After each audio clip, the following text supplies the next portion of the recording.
Hello everyone, welcome back to Forza Motorsport's Lightning Laps. We have 3 more vehicles going around Virginia International Raceway to try and set the best time possible on 1 warm-up lap and 5 flying laps.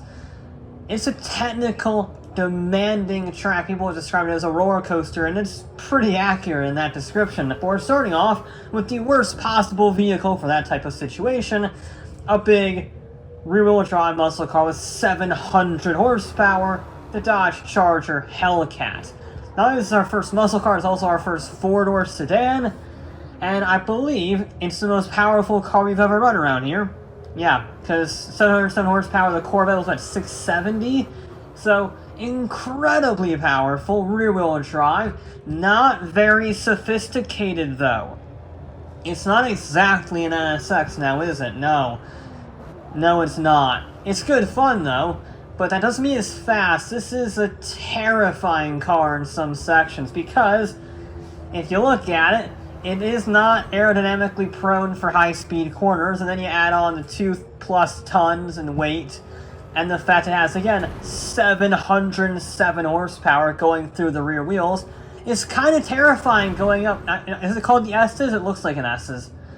It's insane going through there. It has no control whatsoever. You are really on the ragged edge at relatively slow speed, certainly compared to even the NSX, certainly compared to the Z06. But here's where it makes up quite a bit of time, and that is through raw top speed. Now, it takes a bit of time to get up to that speed, so it's not going to be a huge time saver, just because, 1, the stopping distance isn't going to be great, and 2, the acceleration is not going to be as great as other vehicles. But it does still get up to some pretty good speeds heading into the big hairpin braking zone. And then we get into the really terrible section for this car, because this is now just technical, twisty, medium to low speed corners for the rest of the lap, with a few high speeds thrown in for good measure. It doesn't like those.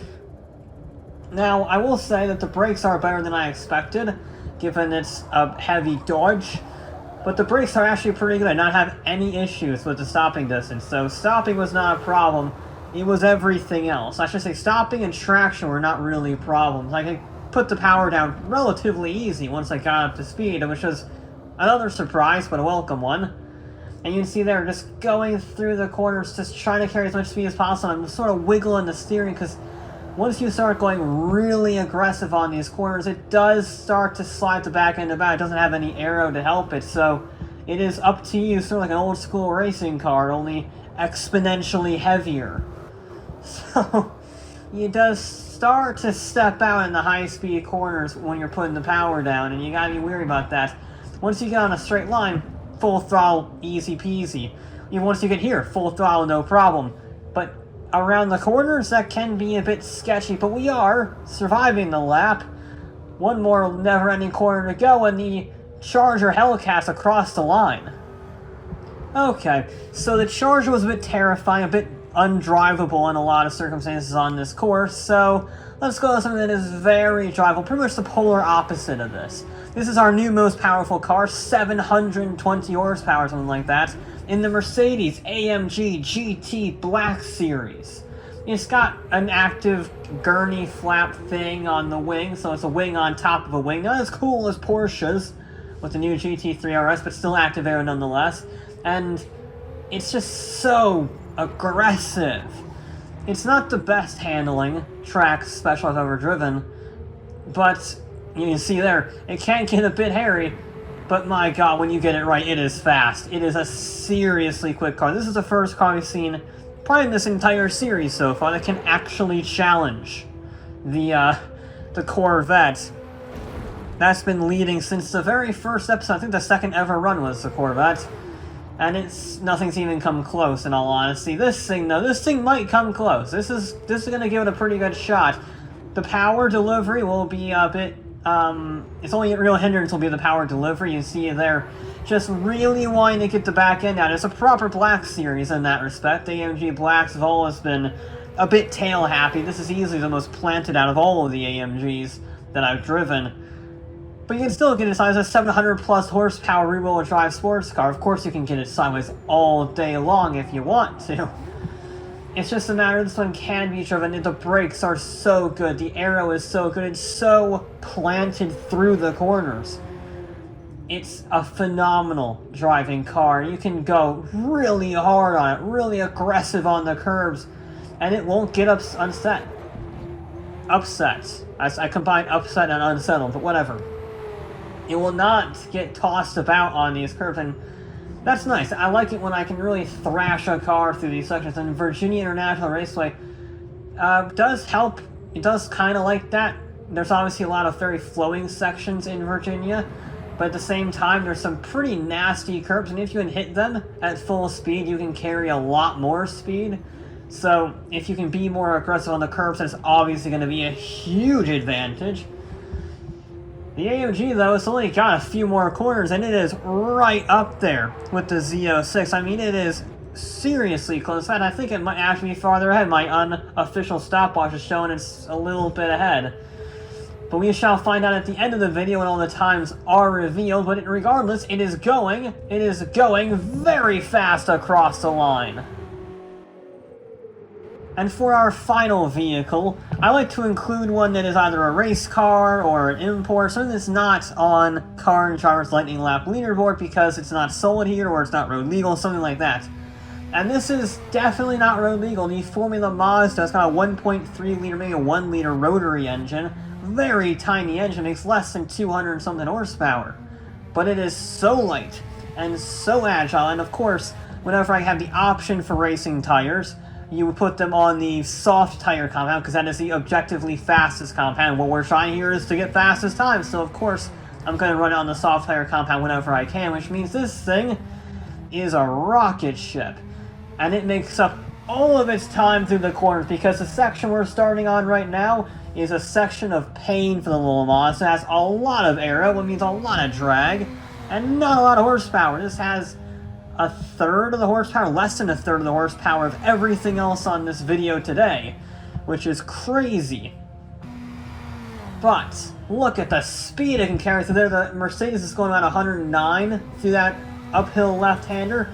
This was doing almost 115. But again, it's going to lose all of that time it just made up because we have a massive straightaway, and this just gets absolutely demolished. Both the Black Series and the Charger were going over 150 miles an hour on this straightaway. This is struggling to get above 130. So, yes, it's going to be phenomenal under brakes. It can hold that 130 for longer, but it's still 130, which means it's going to have it all to do in the second half.